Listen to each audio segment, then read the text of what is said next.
Mali, des groupes armés imposent un couvre-feu nocturne à Kidal publié le 27 septembre 2022 par Miadjo. La ville de Kidal, nœud stratégique du nord du Mali, est désormais soumise à un couvre-feu imposé, non par l'État, mais par la coalition de groupes armés à dominante touareg qui la contrôle. Le couvre-feu est entré en vigueur pour la première fois dans la nuit de lundi à mardi, a indiqué un habitant à l'AFP sous couvert d'anonymat. Deux responsables locaux joints à distance ont confirmé l'instauration de la mesure. Le couvre-feu de 21h à 5h, local et GMT, fait partie d'un dispositif visant à répondre aux besoins sécuritaires du moment et détaillé dans un document officiel de cette coalition, la coordination des mouvements de la Zawa, CMA. Le document publié cette semaine est vague sur les raisons de la mise en place de ce dispositif, se contentant d'évoquer l'arrivée de personnes déplacées et la menace de la circulation d'armes. L'opération prévoit des missions de sécurisation des routes,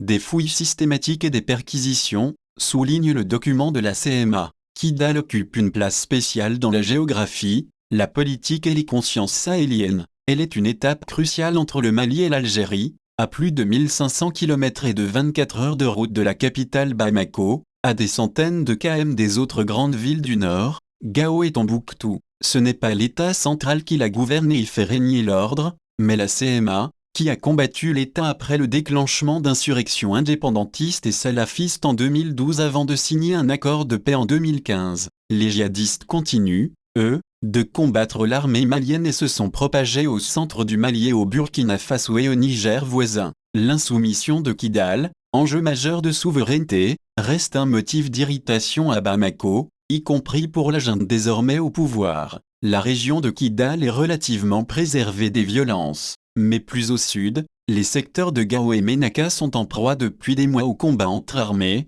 groupes armés, djihadistes, avec les civils au milieu. Les résidents de Kidal avaient dit à un correspondant de l'AFP récemment leur préoccupation que les violences ne gagnent la région, où des populations déplacées commencent à affluer. Nous voulons éviter toute surprise, a expliqué un responsable local sous couvert d'anonymat à un correspondant de l'AFP. AFP.